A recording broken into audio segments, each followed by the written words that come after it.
One more time for Lord Hastings and Kenny Maffedon.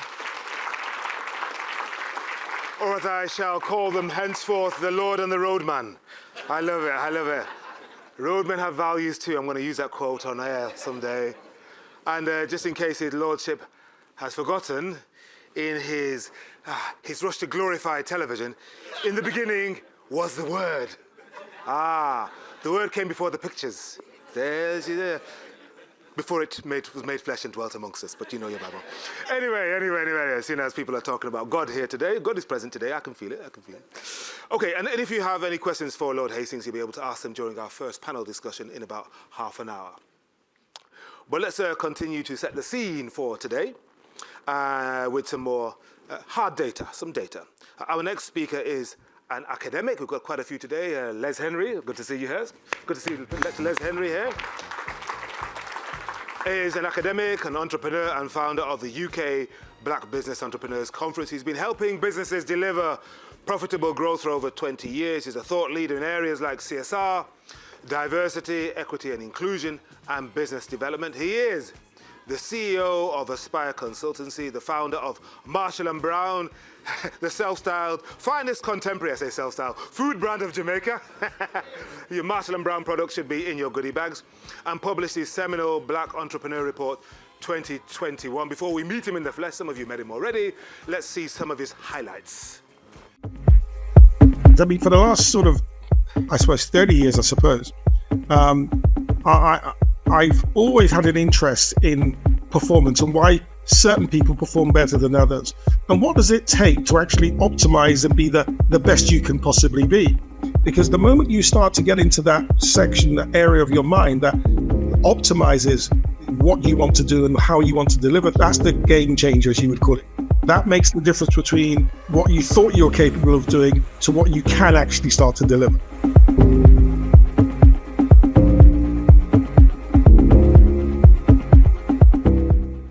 Carlton Brown. Come on, we can do better than that. Carlton is here. Carlton, of course. Yes, of course. Good morning. Greetings. Do you know, this morning I was coming in the car and I was listening to the radio, and it was a normal sex scandal. I turned off the BBC. So I decided to turn on to Jazz FM. And there was Naji, if anyone is into jazz. Naji, smooth grooves. So I'm listening, I thought, I'm coming to this conference this morning. I thought, I can't listen to Naji. So I thought, let me turn on to Conscious FM. So what did I hear? I heard this reggae artist, a British reggae artist called Tipper Irie. Yeah. He said, I'm an African. I'm a Jamaican. He said, I'm in London, but I'm an Englishman. So in that vein, what I'd like to do is to greet you as an African. So if I was from North Africa, I'm happy for you to participate and respond, by the way. So if I was in North Africa, I might greet you with saying, Salam alaikum. If I was in the east of Africa, I might say, Jambo, Zenu, Abari. Hey. If I was in Ghana, I might say, if I say welcome, I might say etise. Hey. Or akwaba. If I was in the south of Africa, sawibona. Did I get it right? I'm going to go to the east, of course. Nigeria, Yoruba. Ekaro. Hey. But of course, that's the African in me. Of course, I'm a Jamaican. So, awagwan. Medea. Oyasa. Everything crisp. And of course, I'm an Englishman, so good morning. And I hope that you are all well. So welcome to the UK Black Business Entrepreneur Conference. So what's the purpose? So I want to talk about purpose for a moment. And yes, I look at entrepreneurship as a vehicle for self-actualization, for freedom, economic development. And the purpose of this is about getting different stakeholders together.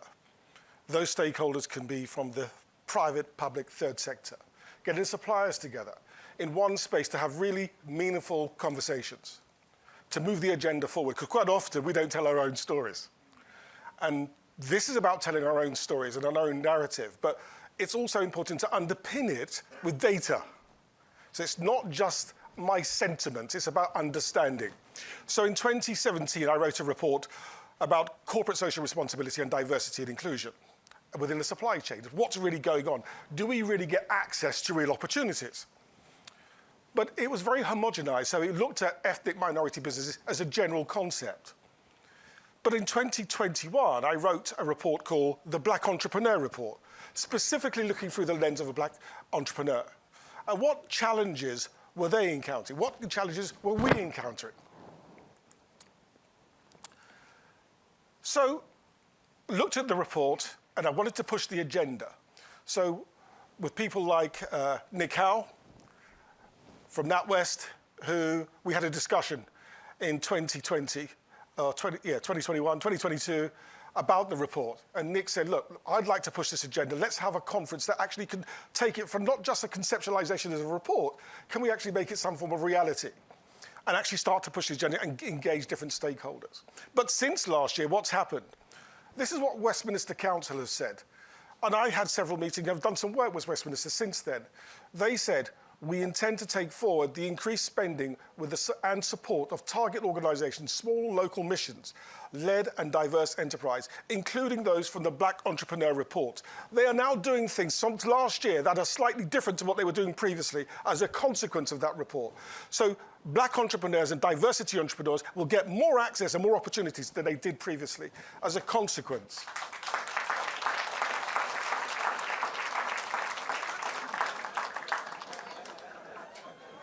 We talk about networks. We talk about networks. And there's a concept we call social capital, access to people, resources, and opportunities. And often we don't do that very well. But last year, by being in a particular space, there was Henry Bonsu here last year, and he was giving, typical Henry style, giving it large. But Alani, author, said to Henry, I write children's books, and I write black children's books because there's not enough sufficient visibility. And they had a conversation. And what happens by being in a particular space, she has a conversation with Henry, and several months later, at Black History Month, she's now on Times Radio having a conversation, airing her books as a consequence of being in a particular space, social capital. Thank you, Henry.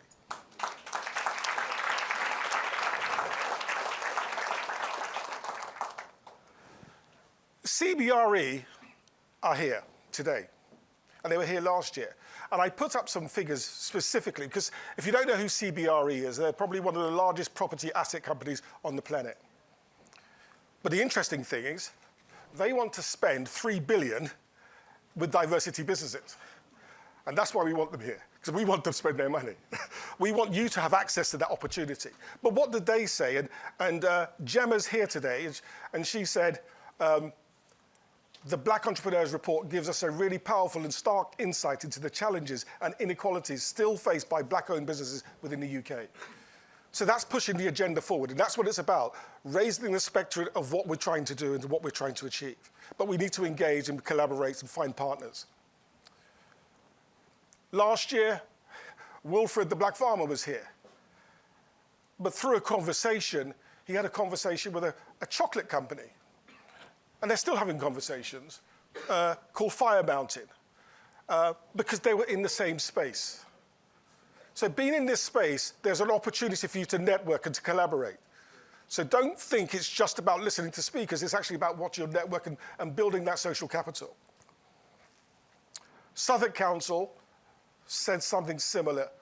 They said the report is evidence-based and the findings were very poignant, pragmatic, detailed, and analytical. The report was also able to identify some of the structural and systemic challenges experienced by black entrepreneurs whilst offering innovative recommendations. So it's all well and good saying this is something, but actually what do you do with that information? It's about implementation, not just the intention. Now, today, some of you may know that this afternoon we've got a breakout session. One of the sessions we've got is called Meet the Buyer, Pitch for Success. And where there are 6 or 7 individuals who will be pitching to the likes of Tesco's today, to the likes of Selfridges today, to the likes of Cotswold Fair today. Genuine opportunity, genuine opportunities. This particular lady, the company called the Matcha Yard, was not successful in getting shortlisted. But what happened as part of that process? Adrian Boswell from Selfridges said, I like her brand, I like what she's trying to do. She may have not qualified today, but guess what? I'm going to go and mentor her. I'm going to make sure she's retail ready. Despite not qualifying, he's going to help her to get retail ready. Now, that's the consequence of being in this space. And that's really important, to get access to the opportunities. That's the critical component here. The lack of access is what sometimes challenges us, not capability. Let's make that clear. So, what's today about? Building awareness, connecting different businesses, networking, because there are opportunities here. You just need to understand and recognize that. Building that social capital, building that network. And for me, it's about advocating for change and real change. And of course, sharing our own stories and sharing those untold stories. We've got some, there's a room this afternoon called Untold Stories, Hidden Truths. And there are some amazing stories. If I say spaceships to you, and I say Rolls-Royce to you, you're thinking, what are you talking about? There's a person in this particular room who's putting a spaceship up in the sky and working with Rolls-Royce. It just blows your mind. So there are some fantastic entrepreneurs out there, but we don't see them. And of course, if we start to see them, and we learn vicariously often enough, so we need to see it to believe it. So, are there challenges? So I'm going to start to talk, I'm an academic, I'm an entrepreneur. And I want to look at what are the challenges. But first of all, let's just pretext this. What is entrepreneurship? So entrepreneurship is the process of doing something new and something different for the purpose of creating wealth. Just hold on to that word, creating wealth for the individuals and adding value to society at large. So, question, do we have wealth? So let's have a look at some quick data. Talk about the wealth gap and some disparities in wealth. So, wealth inequalities. So, Black African ethnicity, lowest typical wealth per capita, 23,700, versus a white British ethnicity, 197,000. This is data from the ONS. This is publicly available data, all right?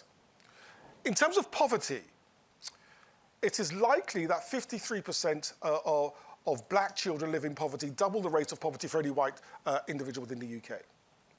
During COVID, the pandemic, black youth unemployment was 41.6%. So that's black youth.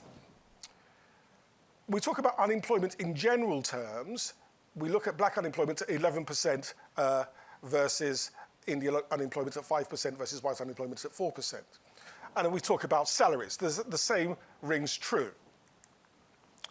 So there's a wealth gap, there's disparity. So as entrepreneurs, what's going on here? We're thinking about this. So in terms of the workplace, 6.4% of the black populations are trapped in insecure work. But even when you go to university, you do the hard work, you do the hard yards, you're still 25% of the black graduates earn less than their white counterparts after graduating at uni with similar grades. There's unemployment disparities. So what I'm saying there is a wealth inequalities. We heard about property earlier on. So this data is from the ONS. So what we recognize is that 20% of black African Caribbean own property in the UK. 70% of Arabs own property, 68% of white British, and 74% of Indian. So we can't create wealth if you don't have assets. So it's imperative that we get assets. And finally, national mean average wealth per household. So black African, you're more likely to have 147,000 in assets and wealth, versus black Caribbean, 379,000, versus white British, 590,000. So there's inherent disparities. Now, this is not about being negative. It's about understanding the data. Because if you don't understand, you can't make changes, right? So, Dr. Glenn Lehman he came out of University of the West Indies. He said, we become entrepreneurs for two reasons. One, out of necessity, and one out of opportunity.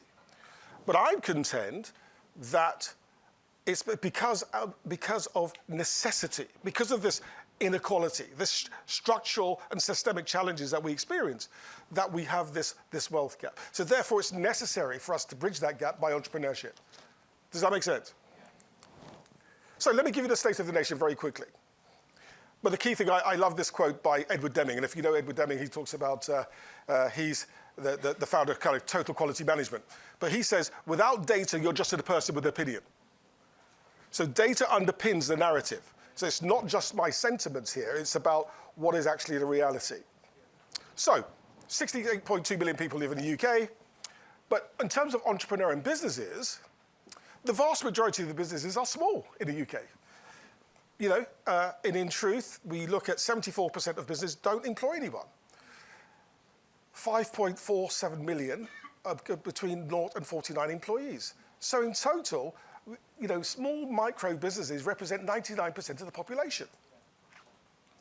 And it's only very few, 7,700, that represents over 250 employees. So it's a very small fraction. But what's really interesting currently, right now, and I sometimes preface this, sometimes it will be ethnic minority businesses, represents, in terms of GDP and contribution to the economy, 25 billion currently. But a report came out recently which said potentially the potential's to 100 billion. So the opportunities are there, but how do we access them? Now, the Federation of Small Business said, yeah, it's 25 billion. They confirmed that number.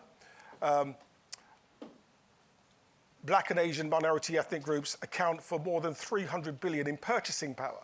So you have lots of power in the money that you spend as entrepreneurs, as businesses.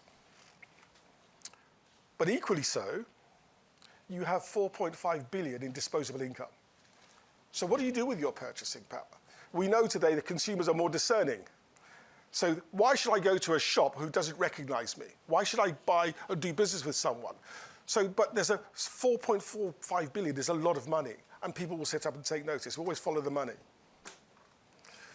So, ethnic minorities are found to be more innovative. So imagine, if you want to solve a contemporary problem, you want someone who's got the ingenuity and creativity, right? So in contemporary Britain, what we want are people that solve problems. And if we've got a community of people that solve problems, surely that's a good thing. Now, here's the interesting fact for me. £290 billion is spent in the public-private sector per annum.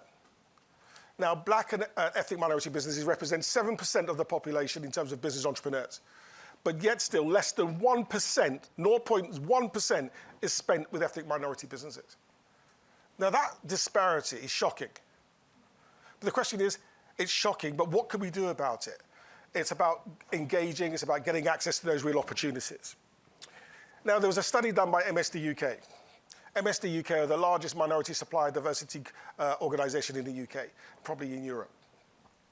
And they did a report in 2017, what said, when they canvassed and they did a report for their corporate members, and 36% of their corporate members said at that time, we don't believe that ethnic minority businesses would be as good as. So their perception was they would not be as good as their current supplier base. So perception is greater than reality, right? So we represent 7%. Ethnic minority people in the UK employ 3 million people. Here's a report by the British Bank that said the average black businesses in the UK turnover, this is revenue, turnover, £25,000 per annum, average. It doesn't mean there's not those earning millions, because they certainly are, and some of them are sitting in this room. But there's some earning less. But if that's your revenue, turnover, that's without cost. So quite often, that might mean you're not making a profit. But the British Bank also say just 30% of black entrepreneurs say that they met their financial aims and objectives. The success rate for starting up a business with black entrepreneurs is in line with the UK population in large. However, when it comes to females, and black females specifically, there's a disparity between 45,000 as a national average versus 15,000. So that was the Black British Bank report. But the Black, British and Proud report This is some of the stats what they came up with. 67% of black business owners have been negatively discriminated against. The one what took me back a bit was 57% of black business owners did not want to present themselves as being black. Now that's really disappointing. Whilst it's disappointing, I understand. Because actually, when you present yourself, you think there's going to be natural rejection. We're not going to get through the door. But it doesn't mean that has to be your story. So let's be clear about that. The 73% of black business owners said that they were concerned with not having access to equal opportunity. For me, that's the critical thing. It's not, if any genre, if it's football, cricket, tech, finance, it doesn't matter. Where black entrepreneurs compete and they compete well. But it's access to those opportunities is the critical path.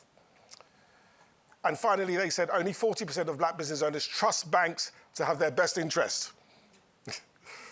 Well, we know access to finance is challenging. And if you don't have assets, it makes it even more challenging. But it also says that 51% of black business owners have said there's been some positive action. I know NatWest have done a lot of great work around here. Lloyds have done some work in this space as well. So just very briefly, let me share some insights very quickly about the Black Entrepreneur Report itself, which I wrote. So 50% of respondents stated that there was a lack of access to mentoring. Very interesting what Kenny said, lack of mentoring. We need to have mentors within our communities, within the organization. 51% they felt that there was a lack of access to training and support. But this one, 75% stated that their race, that they were perceived as less competent or skilled or capable by their suppliers. 78% that they had lack of access to training and support. 58% stated that their racial identity had a negative impact on gaining access to finance. So, 86% public-private sector policies, processes, and procedures were unconsciously biased. Now, there's a lot of data here, but what does that all mean? Actually, when we walk through the door, are there odds stacked against us? Are there challenges, structural and systemic? And the answer is yes, there are. But it doesn't mean they're not opportunities, and we have to look at those and how do we access this. So it's not just about telling you the story, it's actually where's the recommendations? What are you going to do differently? So the British Bank said this: such differences in business outcomes can therefore only be explained by a host of interconnected and systemic factors. These include differences in access to finance, which we know, lack of social capital, deprivation in household income, as well as the underrepresenting of certain ethnic groups among managers, directors, and officials in the workplace, which reduces the opportunities. If you don't have a seat at the table, you can't make influence change.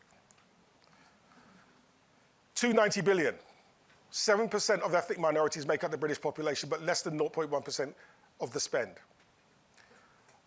This was from the Institute of Supply Chain and Procurement. They said, why is that the case? They said, well, actually, we don't want a large supplier chain. We want a smaller supply chain because, it's just difficult. They don't know where they are. They don't know where they exist. Sometimes the organizations are structured in a particular way that it becomes difficult and protracted. Sometimes they have competing goals.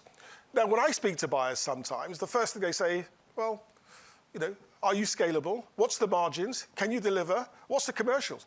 Straight away. And sometimes you may not always meet that particular criteria. So they need to look at that slightly differently. Cash flow. Now, if you're a large organization, the one thing what you want to do is leverage your cash. So you might want to pay a supplier on 60 days, 90-day payment terms. And that's an issue if you're a small SME. So we need to think about that, because that's just being leveraged, and you can't be leveraged like that, because you'll go out of business, because you won't have any cash. They think about their processes, and sometimes it's perception. They don't sometimes want to be perceived as being positively discriminative. So and this is from the Institute of Supply Chain and Procurement. This is not my data, this is what they're saying.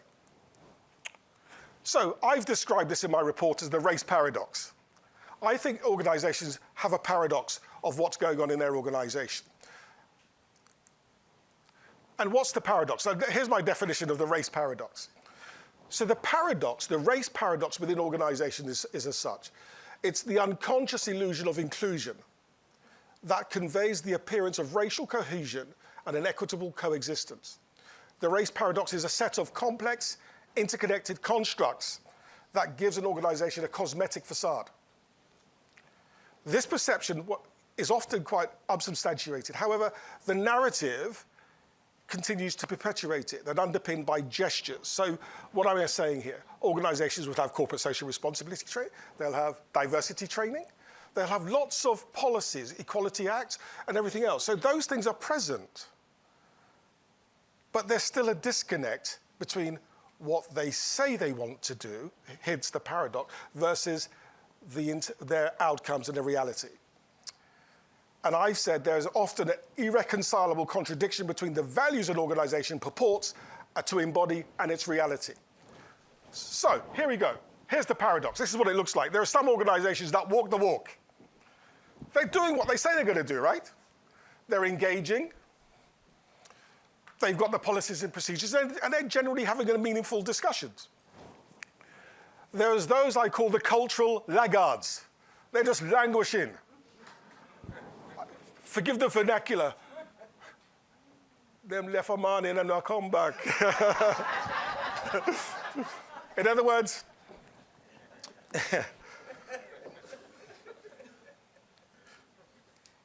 my mother, bless her soul, in her Jamaican patois, she used to say, Carlton, sometimes coffee, sometimes tea.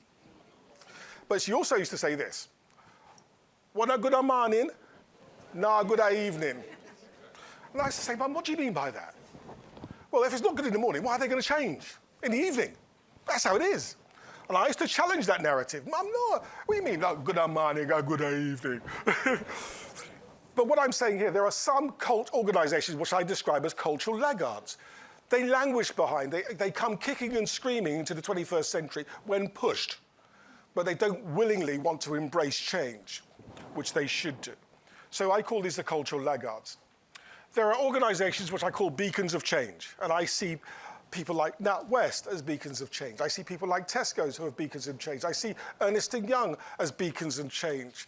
I see Fireset as beacons of change. There are people who are doing things and wanting to do things and are physically taking real actions. I'm not saying they've got it right. There's lots of still work to be done because I measure organizations by not what they say they do, but what they do and the numbers, the reality. So test them. Ask them how much have they spent and how many suppliers have they spent it with. Then you'll truly know the answer to that question. So you have those who are beacons of change. And I think there are lots of organizations who are here who are beacons of change. But there are those, of course, who are stuck in the paradox.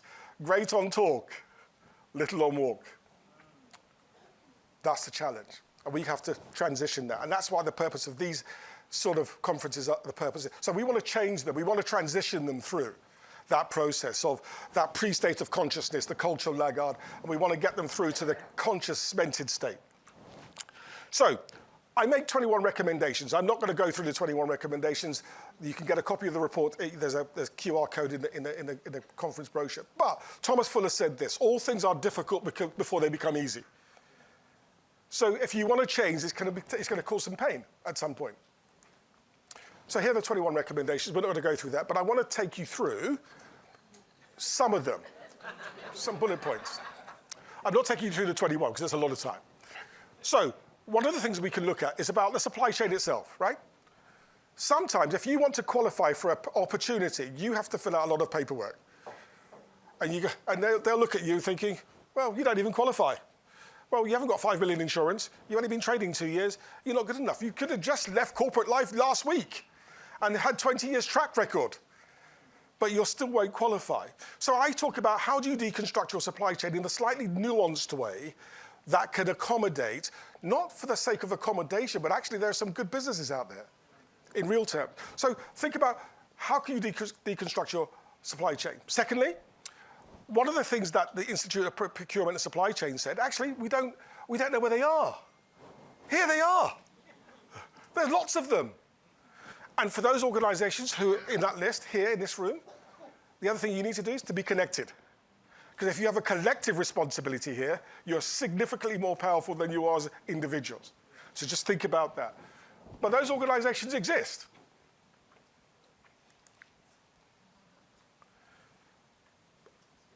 Tom Peters said, simply, what gets measured gets done. Simple as that. I can remember my corporate life in Rentokil many years ago. We used to sit around the boardroom every month, reviewing our forecast, our budgets. What do we do against our actuals? Why have we dropped? How are you going to recover? What are the margins? It was hard work every month. But they measured it every month, and we focused on the outcomes every month. If you put diversity on the agenda every month, there'll be a different outcome. So the Institute of Directors, which is the premier body of the UK, said, the composition of UK boards should reflect the diversity of the UK society as a whole. Having a board of directors that resembles one another too closely will not be in the interest of the company's customers, shareholders, or employees. That's what the Institute of Directors have said. So we need to change the boardroom. Successful corporate leadership needs to benefit from diversity of thought and improve decision-making. That was the Sir John Parker Review report who stated that. So, very quickly, when we look at the boardroom, there were some dynamics going on.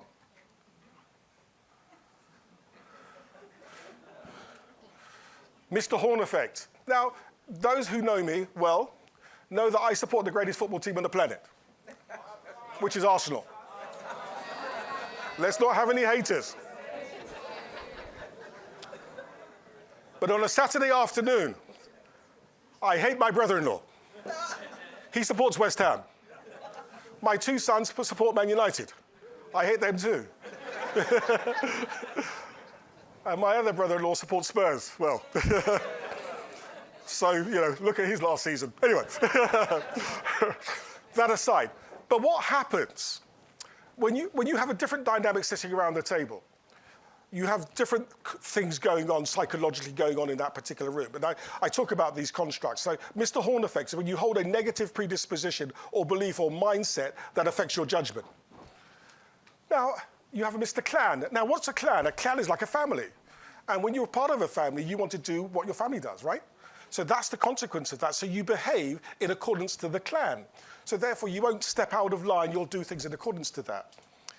Perception. We all have perceptions, right? About certain things. So, think about your biases internally. Affinity bias. Now, Google do a lot of work on biases, and affinity bias particularly. They found that they were recruiting MIT graduates consistently, and they've done a lot of work around this. So everyone came from MIT, wore khakis and denim blue shirts. That's what they looked like. Young, 25, white males. And they recognized that many years ago, because there was an affinity. So if you have an affinity bias, you seek others who look like you. And Mr. Conformity bias. Going back to that boardroom when I was in the corporate world, that boardroom, you didn't want to step out of line. If my boss, which he did often enough, he wasn't very good at numbers. So he would, if we had a forecast and we said we're going to do X millions, but we had no way of doing it, the trajectory, the analysis, the data was telling us we're not going to do it, he would still say, we're going to do it. And when the CEO used to say to us, do you think you're going to deliver on those numbers?